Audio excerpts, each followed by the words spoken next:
A sports team's name is iconic and historical, something that people venerate and celebrate for many, many years. But some team names are definitely more fitting than others. Is the future of the Las Vegas Raiders going to be the Las Vegas Aces? The Las Vegas Gamblers?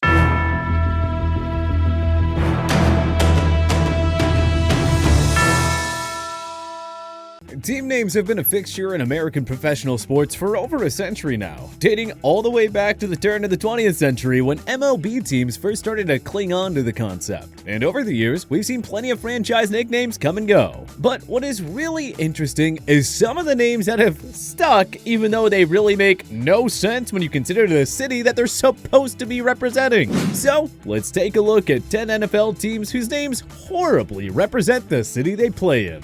First up, the Las Vegas Raiders. I mean, correct me if I'm wrong, but when was the last time you saw a pirate ripping through the waters of Las Vegas? And before you try it, no, the Vegas crazies dressed up in pirate garb do not count. I guess the idea made a little bit more sense back when the team was located in Oakland. Way back in the day, there were probably some raiders terrorizing the open seas of the Pacific coast. Interestingly, Raiders was not originally meant to be the team name either. The Oakland Tribune, a local newspaper at the time, hosted a Name the Team contest in the spring of 1960, before the new football franchise's inaugural season. Instead of Raiders, the contest determined that the team would be called the Oakland Seniors, which nowadays would probably have met a similar fate as the Washington football team's previous name.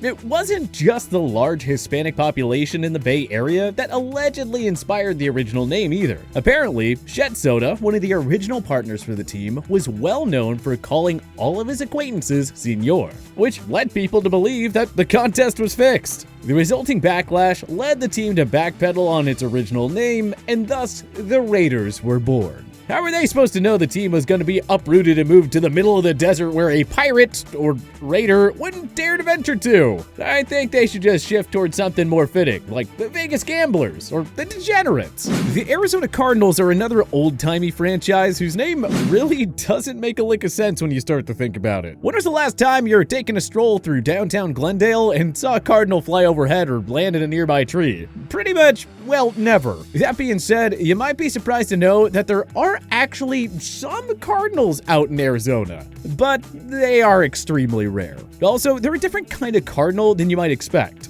They're called a pyraloxia, or a desert cardinal. And while you still have the stout beak and a bit of red coloring on their exterior, they have a much different look than what you might expect from a stereotypical cardinal, aka the team's logo. While the team's name doesn't necessarily represent the team's current location, it, like the Raiders, dates back to a previous city from the franchise's past. The Cardinals got their nickname when they were located in Chicago, because the original team's jerseys were a faded maroon color that the team owner called Cardinal Red. And thus, a team name that now makes no sense was born. It isn't just the old-timey teams that have screwed up names either. Think about the Tennessee Titans, for example. They were originally the Houston Oilers, a very logical name considering oil is a huge industry in Houston, where they used to play their home games. But once a team decided to move to Tennessee, the name Oilers didn't make nearly as much sense anymore. And while they made the curious decision to play under that name for a year or two, they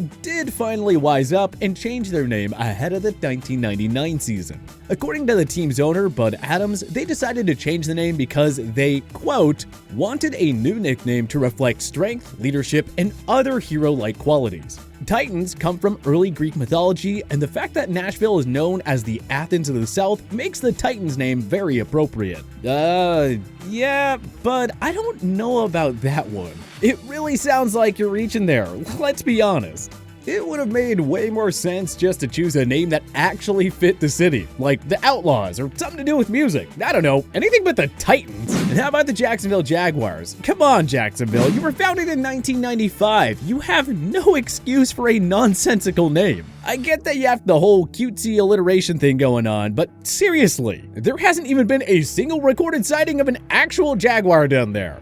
Which is curious because with all the intense wildlife down in Florida, you have to think that they would come up with something actually relevant to the city. The fans are at least partially to blame here because the team was apparently named during a citywide contest. Jaguars were somehow preferred to Sharks, Stingrays, and Panthers, even though I like all three of them far more for Jacksonville's pro football team than the Jaguars. But alas, the great people of Jacksonville chose, and in all likelihood, that name will never change. On the subject of nonsensical jungle cat names, how about the Detroit Lions? I dare someone to snag a photograph of a lion in the wild setting of downtown Detroit. I dare you. Anyway, to trace back this truly absurd team name, you have to go all the way back to the 1930s, when the team originally known as the Portsmouth Spartans was purchased by a group of Detroit businessmen, including George Richards. It made sense with the popularity of the Detroit Tigers, said George Richards when speaking about the Lions nickname. In addition, the new ownership group explained that the club would be the king of the NFL. Richards and his gang do deserve some credit because the team did end up winning a championship the first season that they moved to Detroit under the new moniker. But man, he's probably rolling over in his grave seeing what has happened to his kings of the NFL over the past few decades. Yeah, truly an epic fall from grace. The Cincinnati Bengals are another jungle cat that has been woefully misplaced in the Midwest. Interestingly, they were also named by Paul Brown, the team's founder, who also named another NFL franchise that he was originally involved in owning. Can you guess which team that Paul Brown, the Midwestern businessman, named? Anyone who didn't have the Cleveland Browns, please take a lap. Anyway, since his last name was already taken by the team that he had essentially been forced out of owning, Brown needed to go back to the drawing board in terms of coming up with a new nickname for his brand spanking new NFL franchise in Cincinnati. The thought behind the Bengals was that it was actually supposed to serve as a link to past professional football in the city. There was previously a Bengals team that existed in a now defunct league from 1937 until 1942, and the original Bengals team was apparently an ode to the Bengal tiger exhibit at the Cincinnati Zoo, which at the time was a huge draw for the city's tourism. So it doesn't really represent the city nowadays, especially considering there are no longer Bengal tigers at the Cincinnati Zoo, but when you trace back to its roots, it is a name I can almost get behind and support. Almost. Jungle cats aren't the only animals that end up randomly getting plastered onto the uniforms in a city that the animal itself has nothing to do with. There are actually quite a few, like the Indianapolis Colts, Atlanta Falcons, and Los Angeles Rams. Let's start with the former. While there is actually a fair amount of horse culture in the state of Indiana, not a whole lot of it is going on inside of Indianapolis city limits. It may not be a New York or Chicago-style metropolis, but it is slowly inching its way towards becoming a 1 million person city. And it is urban in every sense of the word. The fact that the city's football team is called the Colts is just not representative of the city, but rather the Colts' old city, Baltimore, where they first got the nickname from, you guessed it, another Choose the Name contest. This one actually made sense for Baltimore though. The woman who won chose the Colts to pay homage to the area's storied horse breeding and racing traditions. The team only stayed in Baltimore 20 years after picking up the nickname, but when they ended up in Indy, the name just sort of stuck. It's obviously too late now, but it would have been awesome if they had done something that paid homage to the city's auto racing history. Maybe the Indianapolis 500s or something. I don't know, just spitballing here.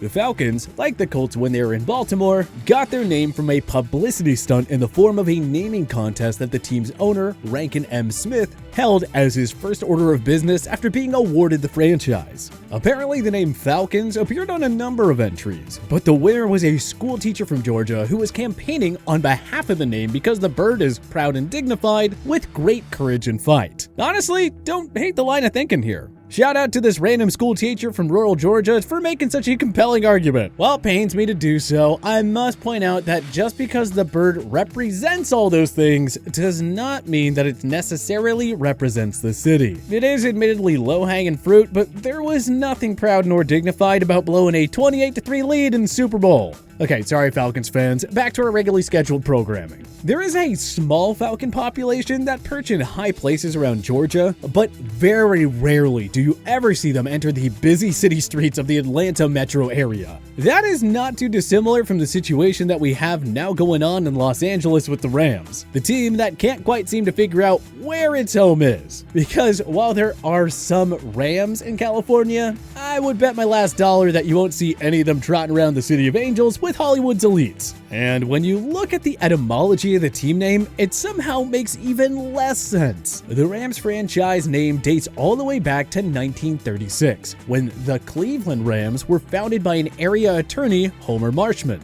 And if you're thinking, wait, there are Rams in Cleveland? Stop right there. He named the team after Fordham University, which had used the nickname for years. For those of you who don't know, Fordham is in the Bronx, aka New York City. So, no Rams there either. All in all, it is truly a nonsensical team name, particularly now that the team is back in LA. Now, last but not least, we simply have to include the Washington football team. It is a little ironic because in a weird way, there may be no team name that is more representative of the city and its team. I mean, it is literally Washington's football team. Say no more, right? But when you consider the team's previous name was paying homage to the people that may or may not have been driven out of their homes by the politicians in Washington, D.C., the franchise has earned a dishonorable mention on this list. Especially because I know with every fiber of my being that whatever name Dan Snyder and his $1 million focus groups come up with in 2022, it's gonna be god-awful. But which team's name do you think is the least fitting team name in NFL history? Join us in the comments section below. If you like this video and learned a thing or two, clicking the like button helps out a ton. And hey, we appreciate it. If this is your first time coming around to TPS though, subscribing is a great idea because we put out videos like this every single day. But as always, thanks for watching and we'll see you guys next time.